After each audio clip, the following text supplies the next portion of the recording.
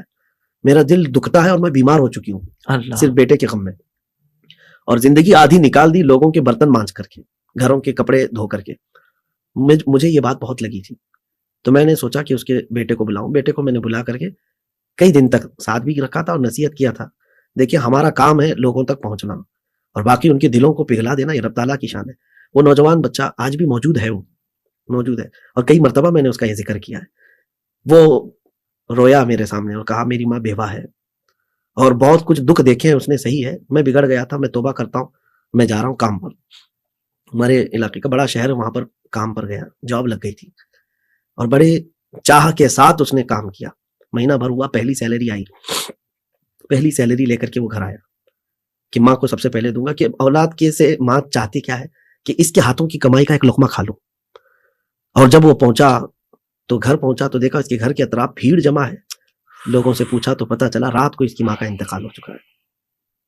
وہ جو اس کی تنخواہ تھی ماں کے قدموں میں رکھ دیا, اور اسی طرح سے اس کا جنازہ اٹھایا گیا. وہ نوجوان تڑپتا ہے آج کہ زندگی بھر میں اپنی ماں کو اپنے کمائے ہوئے ہاتھوں سے ایک لقمہ نہیں کھلا سکا, اور وہ میری ماں لوگوں کے برتن مانج کر کے کپڑے دھو کر کے مجھے کھلاتی رہی.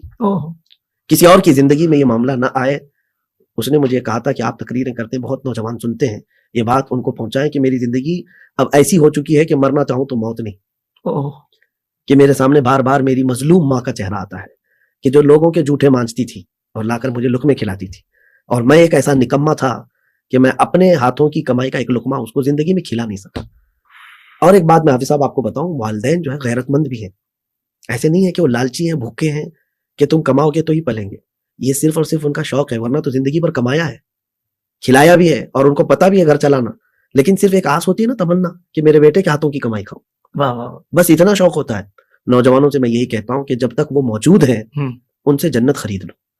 سبحان اللہ. اور ایک بہت بڑے بزرگ ہیں, فرماتے ہیں کہ انسان کی زندگی کا سب سے برا دن کب شروع ہوتا ہے پتا ہے؟ بچے جو ہوں گے غور سے سن لیں میری اس بات کو.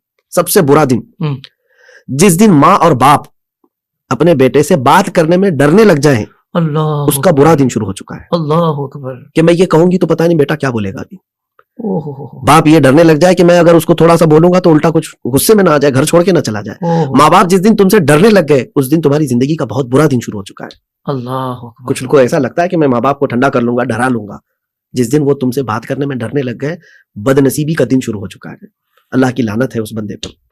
رب تبارک و تعالی ہم کو عقوق الوالدین جیسے یعنی سخت گناہ کبیرہ سے ہمیشہ محفوظ رکھے. آمین آمین آمین. اور جیتے جی ان کی قدر کرنے کی توفیق عطا فرمائے. سب آخر میں یہ ارشاد فرما دیں کہ اب آپ کی باتیں سنی یا دین سے قریب ہوئے تو پتہ لگا کہ واقعی وہ وقت تو گزر گیا, جیسے اس نوجوان کا آپ نے واقعہ سنایا.